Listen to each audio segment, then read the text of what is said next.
보리호박님이 민메이 방송에 온 건 저녁이 되었을 즈음이었다. 창밖이 노을빛 엷은 오렌지색으로 물들어 조금 어두워진 회의실에 불을 켠다. 소라쿠 씨의 도착으로부터 3시간 좀 지난 시점.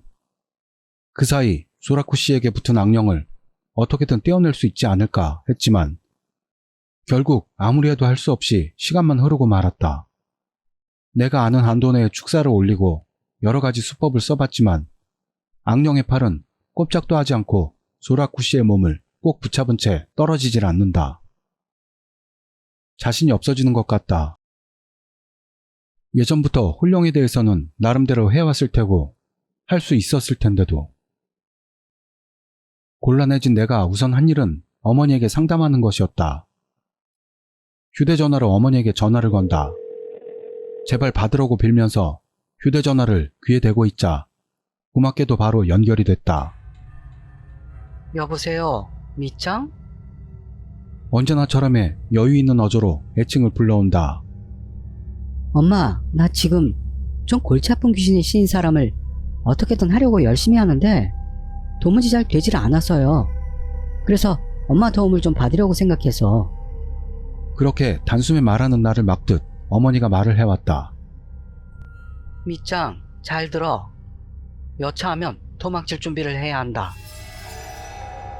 도무지 어머니 같지 않은 부정적인 말이 갑자기 나왔다. 음색도 언제나의 어머니는 아니다.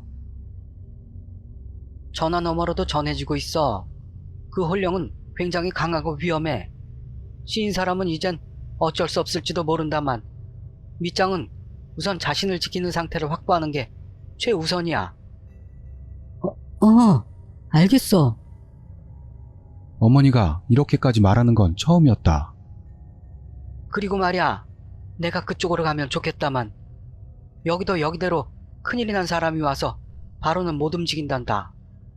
그러니까 밑장이 할 수 있다면 그게 제일 먼저인데 위험한 홀령이라서 아무쪼록 신중하게 해줬으면 좋겠다. 위험해진다면 도망칠 각오도 해두거라. 어머니의 손을 빌리는 것은 무리인가? 뭐 조언만으로도 충분하다고는 생각하고 있지만 알았어. 그러면 어떻게 하면 좋을까? 전화 너머에서 어머니가 조금 생각하고 있는 걸 알았다. 밑장이 하는 영능력자가 있다면 오라고 해줄 수 있니? 가능한 한 많은 사람이 둘러싸는 게 좋다고 본다. 물론 제대로 된 영능력자가 아니면 안 되는 건 알지? 오히려 당하는 수가 있으니까.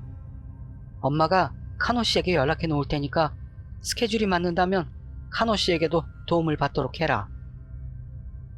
카노라니? 사사키 유이치? 괜찮을까? 그 인간? 카노 코메이, 우리 쪽 신사라고는 하지만 엄마에게 명함도 못 내미는 돈벌레 영능력자이다. 만난 적은 없지만 내가 싫어하는 스타일이라고 단언할 수 있다. 그런 식으로 말하지 마라. 카노 씨도 꽤 힘이 강한 영능력자이니까.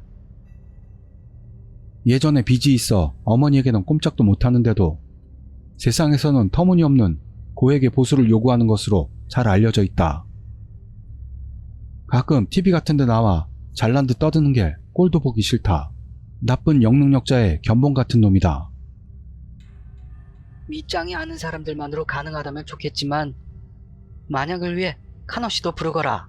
괜찮지? 엄마가 책은질을 하고 있다. 여기까지 강하게 주장하는 일도 드물다. 응, 알았어. 부탁해볼게. 어머니가 이렇게까지 말하니 어쩔 수가 없다. 그리고 확인하는 거다만 지금 거기에 몇 명이 있니? 어머니가 화제를 바꿨다. 나하고 빙의된 분하고 나머지는 관계자 3명이 있어. 이렇게 대답하자 어머니는 조금 침묵한 후에 할머니도 거기 있니? 라고 물어왔다. 나도 모르게 사진으로 눈이 향한다. 없어? 어째서?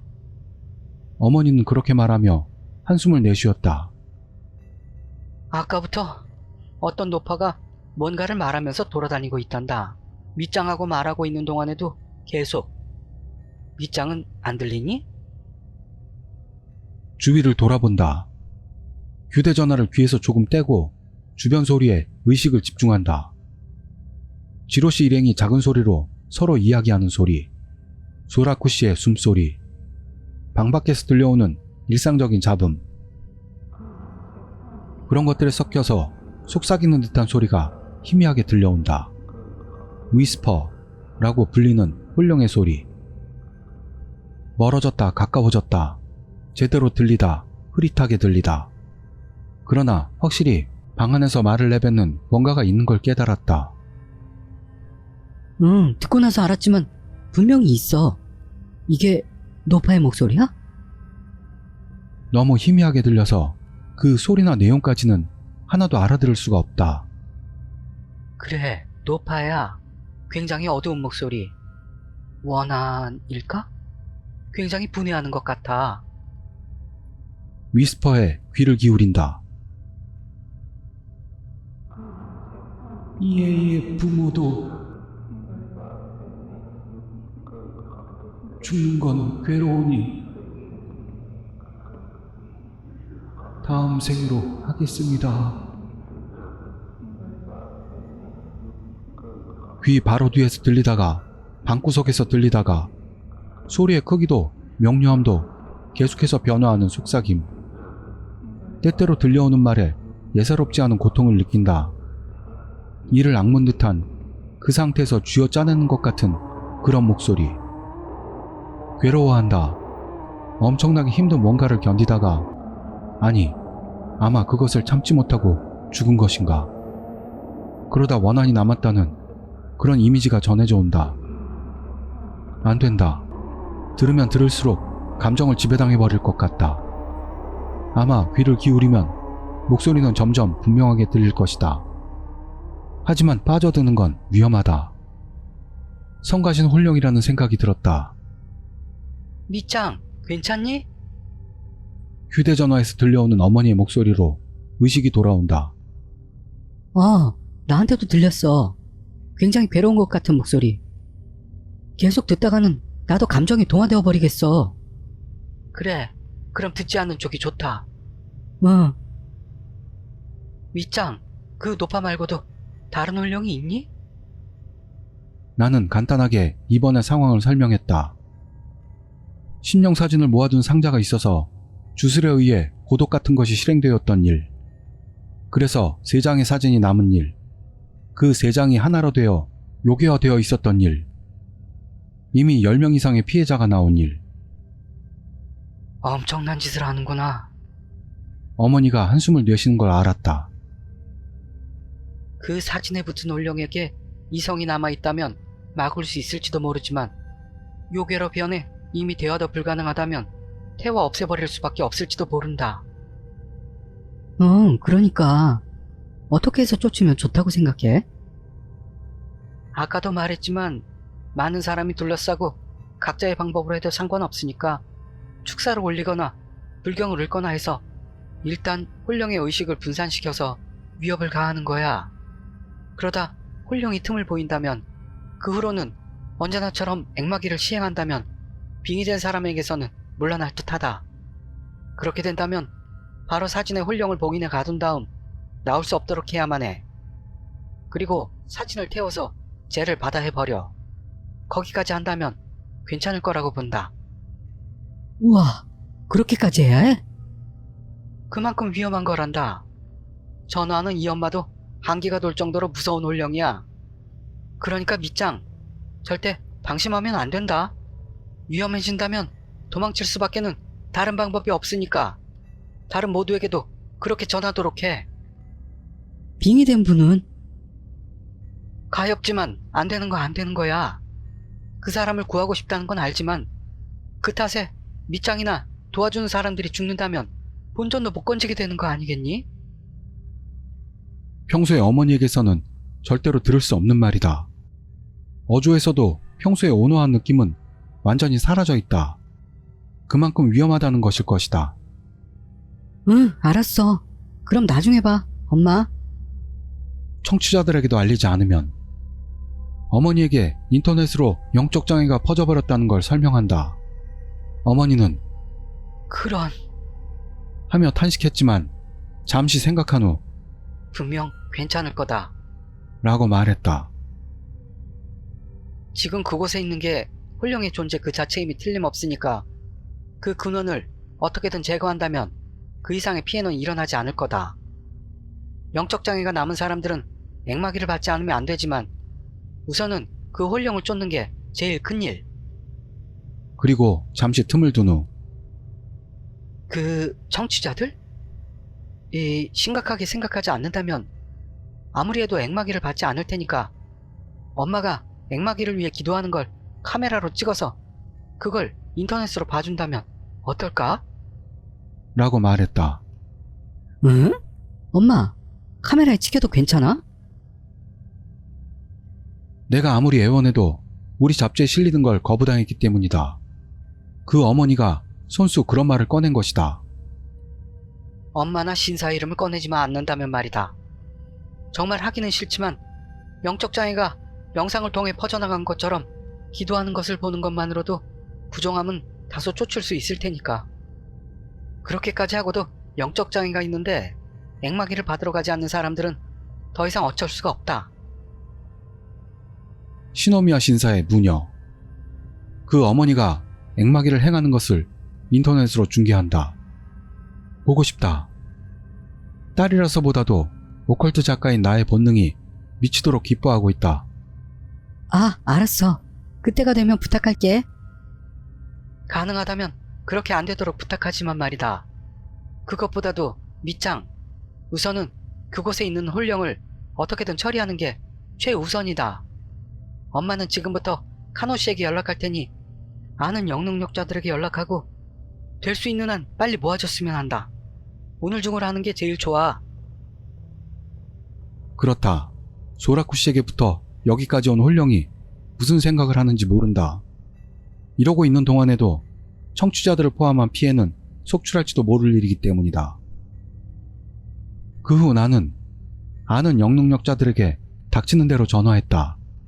하지만 내가 아는 사람들은 손가락으로 꼽을 정도밖에 되지 않는다.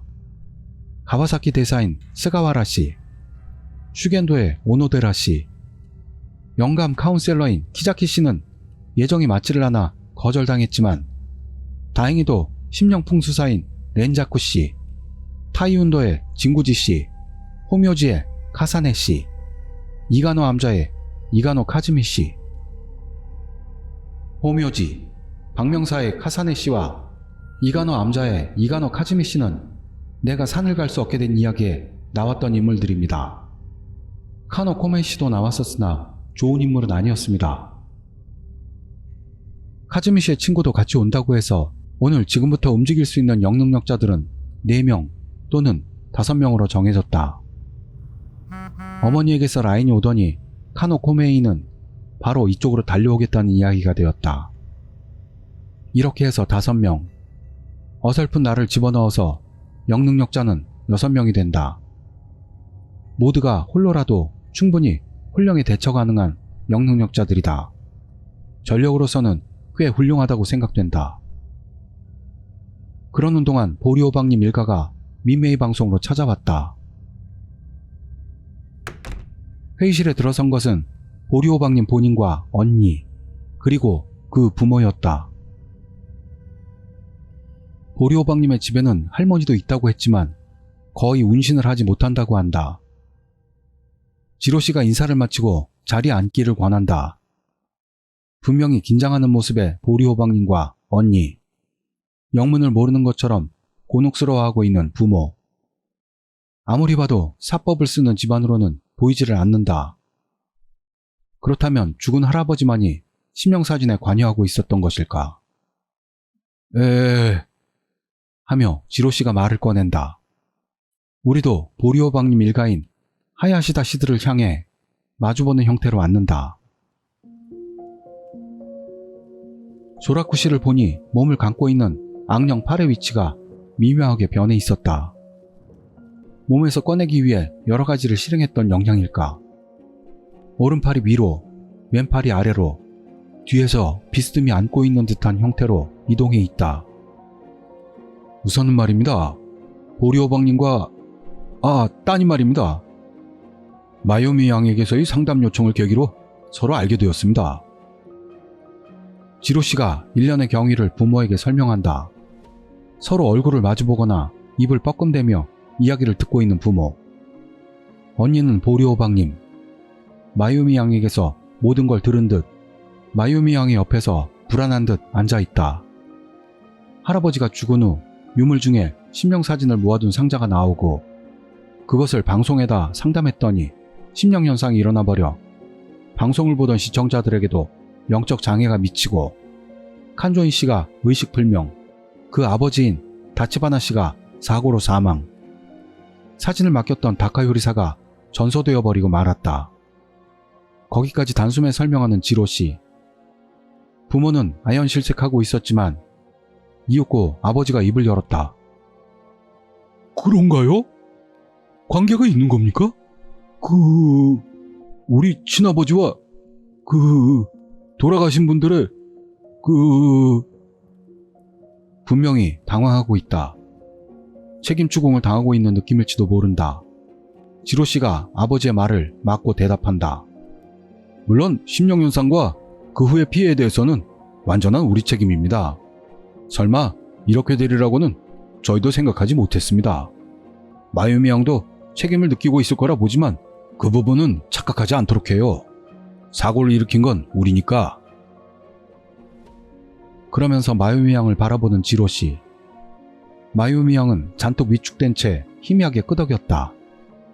마치 선생님에게 혼나는 학생 같다. 그 뒤로도 한동안 문답이 이어지고, 그럼 오늘 여러분을 오시라고 한 건 이 사진을 모아두셨던 할아버지에 대해 묻기 위해서입니다. 라며 지로 씨가 본론으로 들어갔다.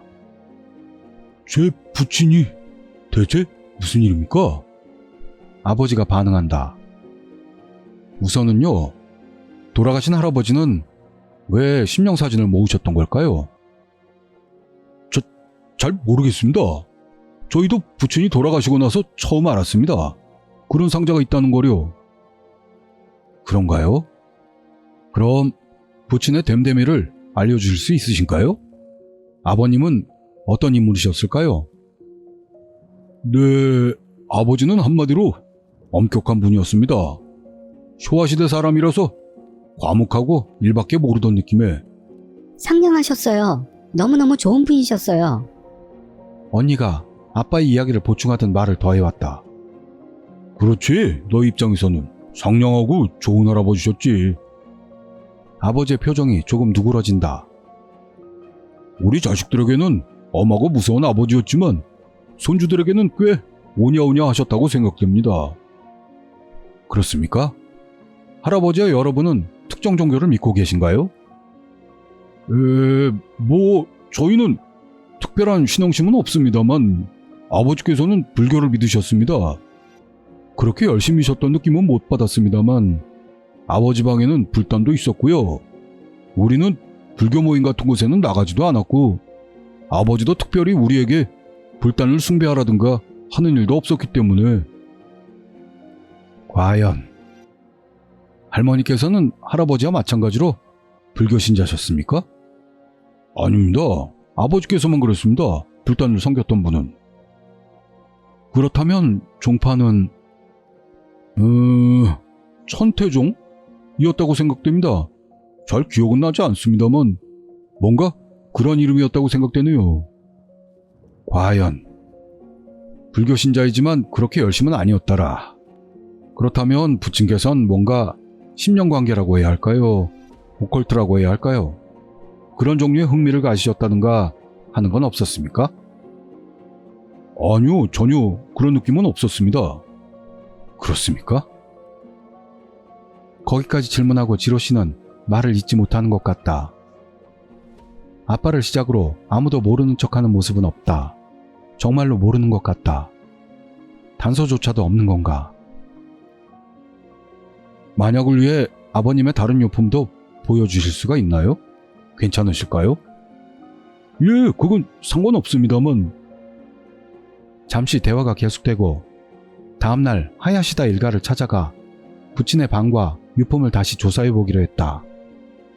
일부러 민메이 방송까지 와주고 거기다 다음날 집까지 찾아가는 건 민폐라고 생각됐지만 하야시다 일가가 어떤 사람들인지를 모르기 때문에 어쩔 수가 없을 것이다. 갑자기 급발진해서 함정이라도 만든다면 큰일이다.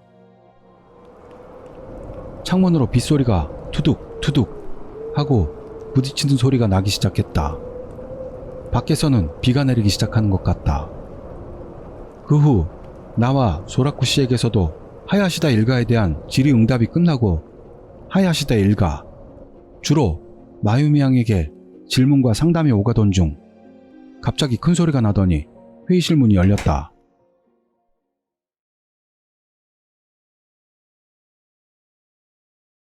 노크도 하지 않고 문을 열고 회의실로 들어선 사람은 풍채가 좋은 남성이었다. 흰머리가 섞인 머리를 올백으로 넘겨붙인 전통복 차림의 남자. 퉁퉁하게 살이 찌고 코로 내는 숨소리로 거세게 어깨가 오르내리는 모습은 분명히 운동 부족 같은 느낌이었지만 방안을 훑어보는 듯 흘기는 눈빛의 강함이 예사롭지 않은 분위기를 자아낸다. 카노 코메이, 일본 유수의 영역을 자칭하는 배금주의 영능력자.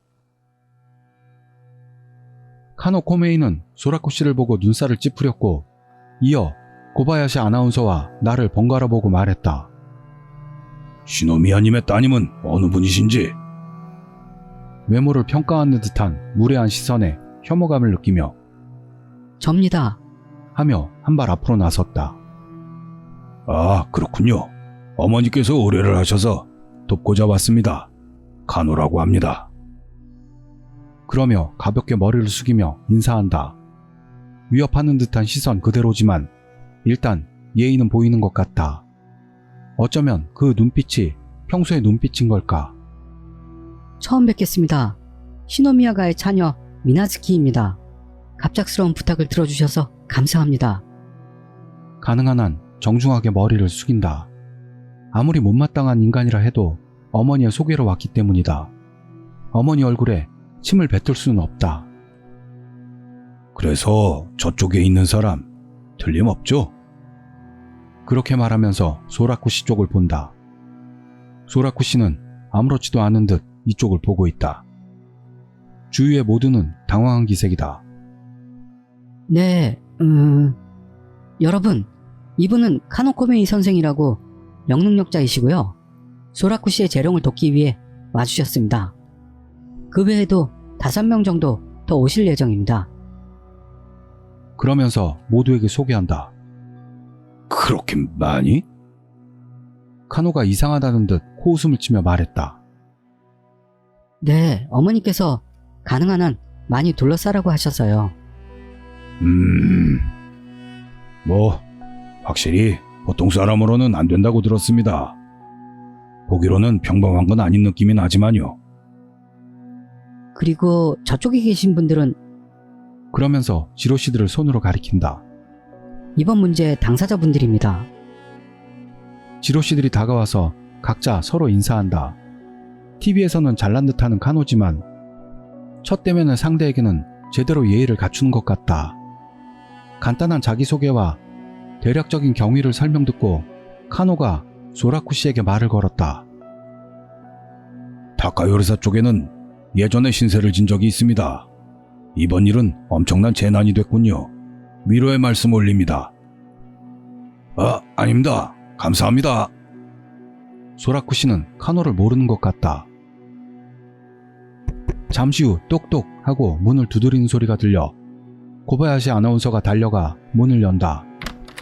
새롭게 회의실에 들어선 사람들은 호묘지의 카사네 씨, 이가노 암자의 이가노 카즈미 씨와 내가 모르는 다른 한 명의 조그만 여성이었다.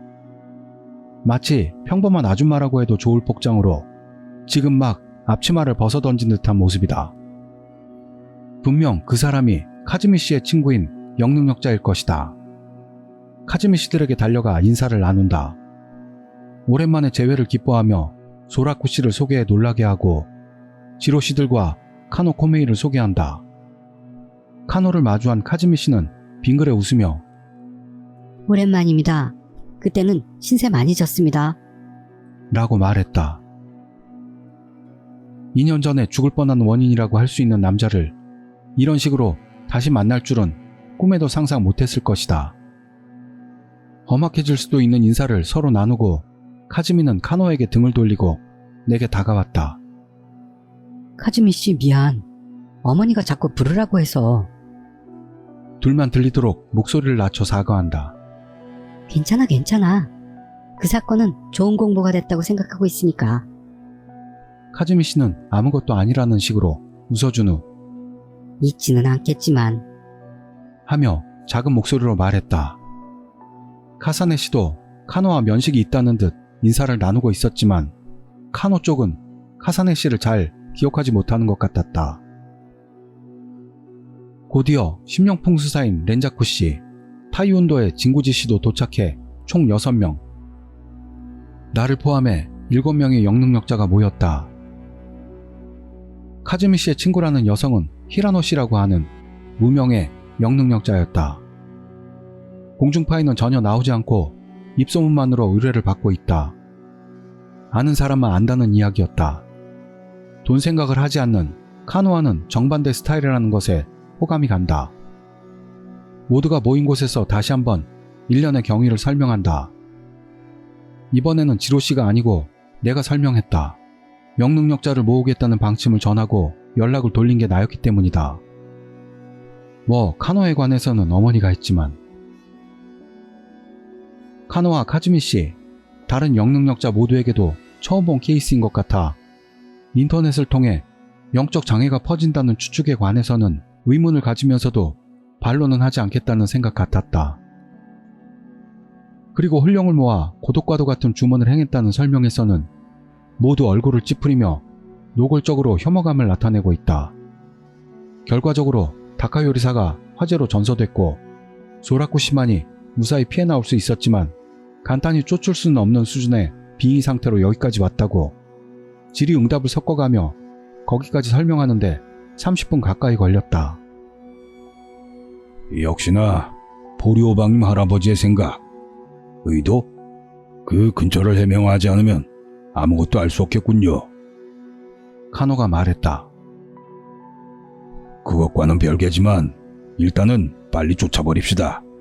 우리도 한가해서 여기 있는 게 아니니까. 물론입니다. 그것 때문에 모두 오시라고 한 거니까요. 나도 동의한다. 카즈미 씨들도 다른 의견은 없어 보인다. 시노미야님, 아니 당신 어머님 말씀입니다만 시노미야님은 뭐라고 하면서 모이게 하신 겁니까? 거기에 대해서는 모두 같은 의문일 것이다. 네, 우선 소라쿠 씨가 여기 오시고부터 제 쪽에서 가능한 한 다 해봤는데요. 꿈쩍도 하지 않고 반응도 없어서 곤란해하다가 어머니에게 상담을 해봤습니다. 전화로요. 그러고 보니 어머니에 대해 모두에게 소개하지 않았다. 일부 친구들을 뺀 모두에게는 나는 단지 오컬트 작가인 것이다. 아, 제 본가는 규슈의 시노미야 신사라는 작은 신사로. 알고 있어요, 그런 건 이미. 그렇게 끼어든 사람은 타이운도의 진구지 씨였다. 진구지 씨, 타이운도라는 약국을 운영하는 옆에서 오랜 세월에 걸쳐 10년 관계의 상담을 해온 오컬트계 중진 중 한 사람이다. 백발을 뒤로 묶은 흰 수염의 노인으로 평소엔 절의 작업복인 사무의 차림으로 가게에 있지만 오늘은 흰 폴로 티셔츠에 슬랙스 차림으로 왔다. 타이운도를 방문하는 사람들은 그저 약이 필요한 일반 손님이나 아니면 심령적인 상담을 하러 방문하는 이른바 그쪽 계열의 손님들이다. 상담만 할 때도 있고 때에 따라서는 그쪽에 잘 듣는 선양을 제공해 주거나 유력한 영능력자를 소개하거나 진구지 씨 본인이 재령을 하거나 하는 등 혼자서 무엇이든 해내는 올라운드 플레이어이다. 시노미야 신사의 따님이죠. 당신 어머님이 보통 분이 아니라는 정도는 모두 알고 있지. 진구지 씨는 그렇게 말하며 웃었다. 주위의 모두를 봐도 역시 고개를 끄덕이고 있다. 다행이다. 의외로 어머니를 아는 사람이 많은 것 같다. 지로 씨가 어이없다는 듯 나를 보고 있다. 나중에 설명하겠다는 의미를 담아 지로 씨에게 가볍게 인사하고 이야기를 계속한다. 그렇다면 이야기는 간단합니다. 어머니와 상의해보니 소라쿠 씨에게 붙은 것은 굉장히 강력하고 성가신 홀령이니까 될 수 있는 한 많은 영능력자가 둘러싸고 각자의 방법으로 재령 또는 액마기를 동시에 진행, 요컨대 둘러싸서 곤죽을 만들어라 라는 조언을 받은 셈이 된 것 같습니다. 그분은 직접 못 오시는 걸까요? 이번에는 호묘지의 카사네 씨가 입을 열었다. 죄송합니다. 어머니도 어머니 나름의 골치 아픈 안건이 있으신 것 같아 지금 바로는 움직일 수 없는 것 같아요. 그래서 우리가 불려왔다는 거군요. 아, 나 같은 거라 괜찮을까요? 그러면서 카사네 씨가 머리를 극적였다. 저기요, 일전에 잘했다고 칭찬받았잖아요. 언제까지 그런 칠칠치 못한 캐릭터가 통할 거라고 봐요? 라며 카즈미 씨가 끼어든다. 아니, 전 진짜 그냥 승려라서. 저기요, 그렇게 말하면 당사자분들이 불안해지겠죠? 여기까지 왔으면 제대로 하시라고. 전부터 생각하고 있었는데 이 두 사람 꽤 상성이 좋아 보인다. 만당 같은 카사네 씨와 카즈미 씨의 대화를 웃으며 보던 히라노 씨가 자, 그쯤 해도. 라며 카즈미 씨를 말린다. 잘 알겠어요. 저분에게 붙어있는 게 홀령이라서 그런 게 아니고 시노미야 씨 어머니가 따님을 걱정해서 우리를 모은 거예요. 물론 협조는 하겠습니다. 생글거리고 웃으며 그렇게 말하는 히라노 씨. 보기에는 평범한 아주머니 그 자체이지만 하는 말에 묘한 설득력이 있다. 이 한마디로 바로 그 자리의 분위기가 결정되고 말았다. 카노조차 불평할 여지가 없을 정도로 보통 내기가 아니라는 것은 히라노 씨도 똑같아 보인다. 하고 헛기침을 하며 카노가 재촉한다. 그래서 우리는 뭘 하면 좋은 거요? 두리번거리며 노려보는 듯한 시선을 보낸다. 익숙해지긴 했지만 역시나 기분 나쁜 눈빛이다. 우선은 저를 포함한 전원이 소라쿠 씨를 둘러싸고 각각의 방식으로 액마기를 시행합니다. 그리고 홀령이 틈을 보이거나 날뛰기 시작하면 임기응변으로 계속 대처해 나가면서 소라쿠 씨에게서 홀령을 떼어냅니다. 사진 안에 본체가 있다기보다는 사진 자체가 홀령의 본체일 것이기 때문에 사진 자체를 봉인하고 홀령을 움직이지 못하게 만듭니다. 거기까지 간다면 그 뒤로는 불태우고 죄를 바다에 뿌립니다. 여러분께 부탁드리고 싶은 것은 사진의 봉인까지입니다. 진짜 대충이군.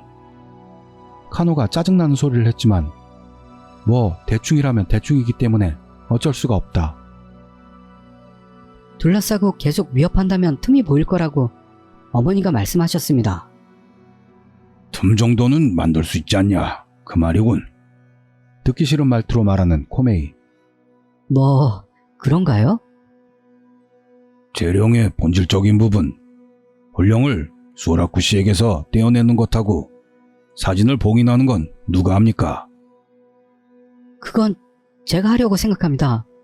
특별히 희망하시는 분이 안 계신다면요. 그렇다면 그걸로 됐소. 라며 카노는 입을 다물었다. 투둑투둑하며 비가 창문을 두드려 왔다. 밖은 완전히 해가 지고 어둡다. 이거... 갑자기 지로씨가 창밖을 가리켰다. 아까까지 막지 않았었습니까? 이런 현상 지금까지도 몇 번이나 있어서요. 이상한 일이 벌어질 때 이런 식으로 폭풍이 몰아치거든요.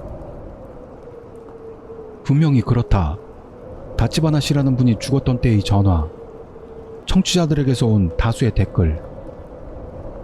이번 케이스에서는 영적 장애가 일어날 때 폭풍으로 변한다는 글이 많다. 어젯밤에도 절 안에 있었을 때는 밖에서 폭풍 치는 소리가 들렸습니다. 화재가 일어나서 밖으로 뛰쳐나왔을 땐 아무것도 없이 맑았습니다만. 소라쿠 씨가 같은 의견을 낸다. 말한 대로이다. 이 비도 바람도 훌륭해지시라는 건가? 그 말에 누구도 대답하지 않는다. 정확히는 아니다. 어쩌면 정말로 비바람이 치는 것일지도 모른다. 그러나 연속적인 현상에는 의미가 있을 거라고 본다. 위협하는 거겠죠. 이거 무섭군요. 진구지 씨가 빙긋 웃으며 말한다. 스스로의 영역을 만들어내고 있을지도 몰라요. 그때까지 잠자코 있던 신명풍수사인 렌자쿠 씨가 입을 열었다. 작고 젊은 여성이지만 최근 몇 년 새 풍수관계의 서적을 몇 권이나 출간한 작가이고 10년 관계에도 깊은 지식이 있는, 그 자리에 있는 사람들 중에서는 제일 젊고 최고로 잘 나가는 중인 영능력자이다. 요약하자면 최고의 시기인. 스스로가 영향을 미치기 쉬운 문제를 만들고 있어요. 둘러싸는 건 너희가 아니라 나다 라는 어필도 하고 있을지도요. 보통 사람이라면 이렇게만 해도 겁에 질리니까 그 공포심을 이용한다면 영적 장애 같은 건 간단히 일으킬 수 있다는 거죠. 그렇게 단숨에 말한 후 입을 닫고 회의실 안을 둘러보고 있다. 일어서서 방 중앙에 약간 북쪽 위치에 서서 소라쿠 씨를 오라고 손짓한다. 풍수적으로는 여기서 받으시는 게 하기가 쉬워요. 소라쿠 씨는 얌전하게 그 자리로 옮긴다. 지로 씨와 아베 씨가 그 주변의 책상과 의자를 회의실 구석으로 치운다. 보리호박님 일가, 즉 하야시다 일가는 회의실 구석에 굳은 채 그저 지켜보기만 하고 있다. 방에서 나가달라고 해도 되지만 훌령이 회의실을 나가 보리호박님 일가를 덮칠 수도 있으니 방 안에서 대기시켜 놓은 것이다.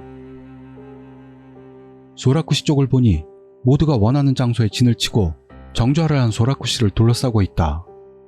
카노는 소라쿠 씨 정면에 서고 카즈미 씨는 카노 반대편인 소라쿠 씨의 뒤에, 진구지 씨는 소라쿠 씨의 오른편, 렌자쿠 씨는 왼편에, 히라노 씨는 카즈미 씨와 렌자쿠 씨의 가운데 위치에, 카사네 씨는 카즈미 씨와 진구지 씨 사이에 서 있다. 사람이 많으니 자연히 원을 그리는 것처럼 서서 좌선을 하고 있는 소라쿠 씨를 내려다보고 있다. 내가 들어갈 자리가 없다. 카노의 양옆 작은 공간이 열려 있었지만 아무래도 카노의 옆은 싫었다. 어쩔 수 없이 카노의 오른편에 좁은 간격을 두고 선다. 마주보고 있는 카사네 씨와 눈이 마주쳤다. 카사네 씨는 한쪽 눈썹을 치켜들어 보인다. 익살맞은 몸짓이었지만 표정이 굳어있다. 단숨에 솟아오르는 긴장감이 전해져 온다. 카즈미 씨가 간단한 제단을 세우고 그 위에 불을 붙인다. 호마라는 밀교의 비법의 축소판 같다.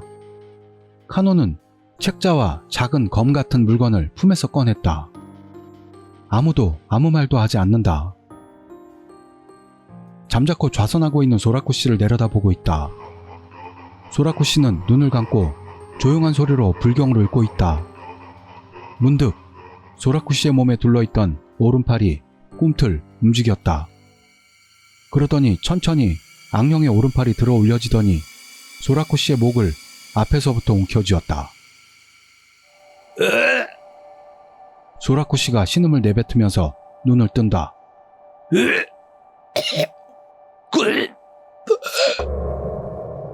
소라쿠 씨가 괴로움에 신음한다. 목을 움켜쥐려는 악령의 손에 자신의 두 손을 뻗어 떼어내려고 몸부림친다.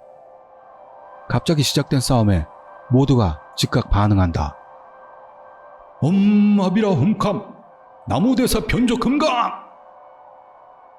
카사네 씨가 호통치듯 독경을 시작한다. 너 맞고 산만다. 바자라 단칸. 카즈미 씨가 짧은 진언을 외우며 염주를 돌린다. 미아라시님 내려오셔 수호해 주시리라. 큐큐 요리트리오. 카노가 잘난듯이 주문을 외우며 양손으로 인을 맺는다. 렌자쿠 씨, 히라노 씨, 진구지 씨도 각자의 방법으로 재령을 시작하고 있다. 나는 축사를 읊으며 소라쿠 씨의 옆에 무릎을 꿇고 앉아 목을 조르는 악령의 오른손에 우리 신사에서 바치고 있는 소금을 뿌린다. 신의 빛을 가득 받은 소금을 뿌리는 것으로 악령의 힘은 약해질 것이다.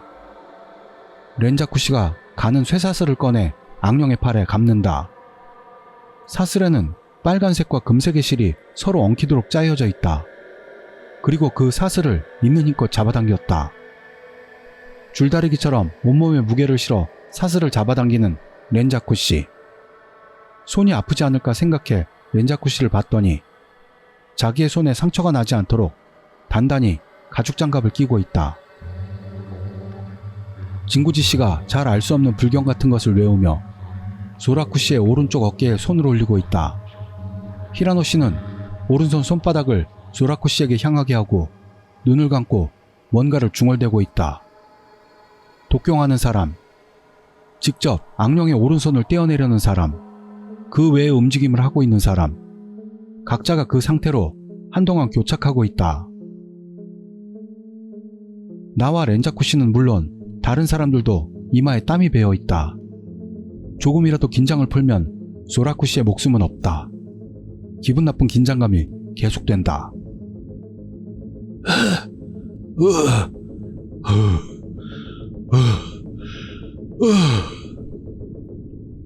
소라쿠 씨의 호흡이 어느 정도 편해지고 있다. 효과가 있는 것이다. 누구의 무엇이 효과가 있는지 모르지만 아니면 모두 하고 있기 때문인지 어쨌든 소라쿠 씨의 목을 조르고 죽이려 했던 악령의 힘이 조금씩 약해지고 있는 것은 알 수 있었다. 갑자기 귀 뒤쪽에서 속삭이는 소리가 들려왔다. 그리고 동시에 전신에 공포감이 엄습한다. 아까 들었던 속삭이는 소리, 노파의 홀령의 위스퍼. 다시 들린다. 뭐라고 하는 거지? 억울하다. 억울해. 우리는 필사적으로 빌었습니다. 그런데도 신께서는 빌면 저주하고 빌면 저주하고 빌면 저주하고 이누가미의 혈통에게 분하다. 조용한, 그러면서도 엄청난 마음이 전해져 오는 그런 목소리.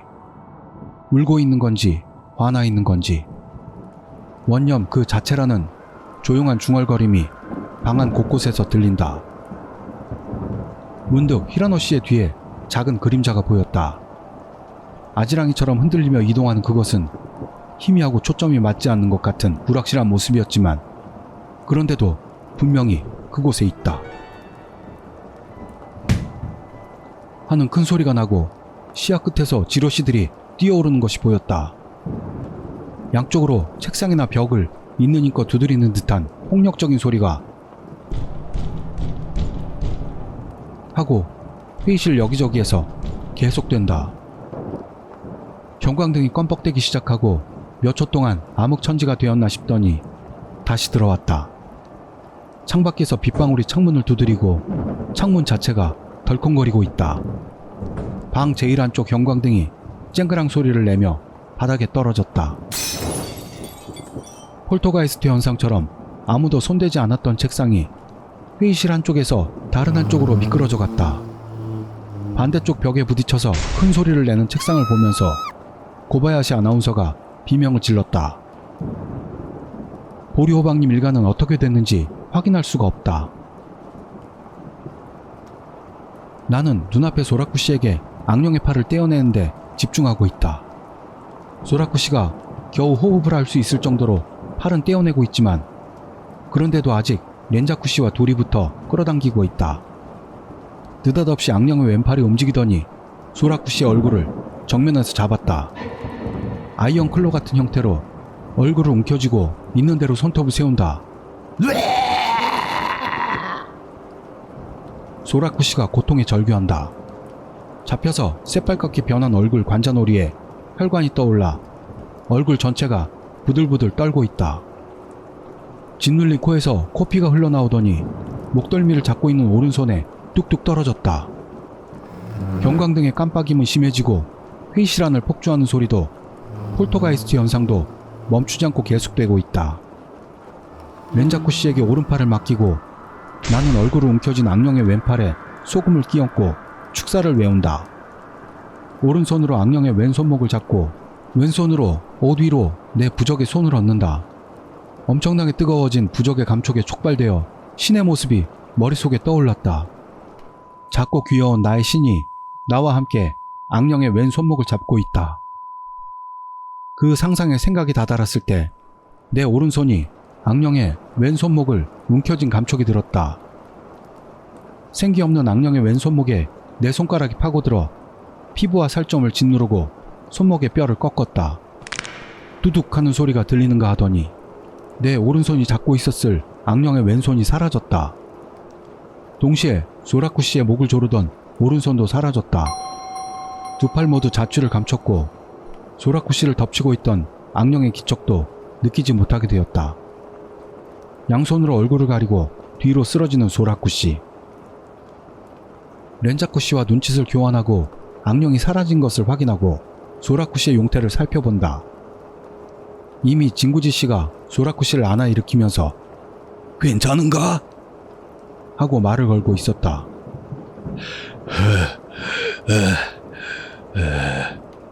소라쿠 씨는 거칠게 숨을 쉬면서도 살짝 끄덕이고 있다. 진구지 씨가 소라쿠 씨의 눈앞에 인을 긋고 뭔가를 중얼댄다. 그리고 소라쿠 씨에게 이젠 괜찮네. 훈령은 떠났어. 라고 말했다. 잠깐만요. 라는 카즈미 씨의 목소리에 쳐다보니 카즈미 씨 옆에 있는 히라노 씨의 모습이 이상해져 있었다. 소라쿠 씨에게 오른손 손바닥을 향하고 있는 모습 그대로로 눈이 하얗게 뒤집혀 흔들흔들거리고 있다.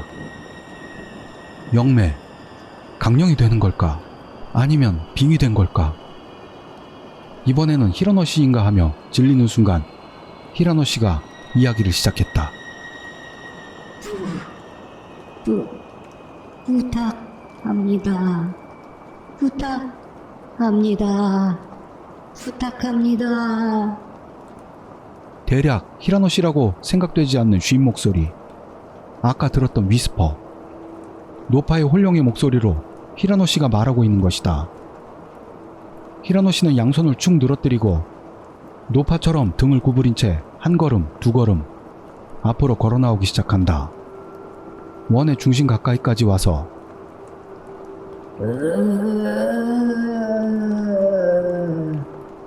하는 쉰 목소리를 낸다. 2라운드군. 카노가 누구에게랄 것 없이 말하고 소라쿠 씨를 안전한 곳으로 피난시켰던 진구지 씨가 달려서 돌아온다.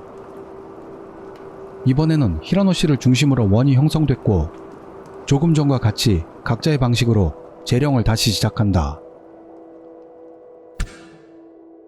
하는 발소리가 나는 것과 동시에 맹렬한 오한이 등줄기를 달렸다. 돌아보자 여자의 홀령이 방구석에 서 있다.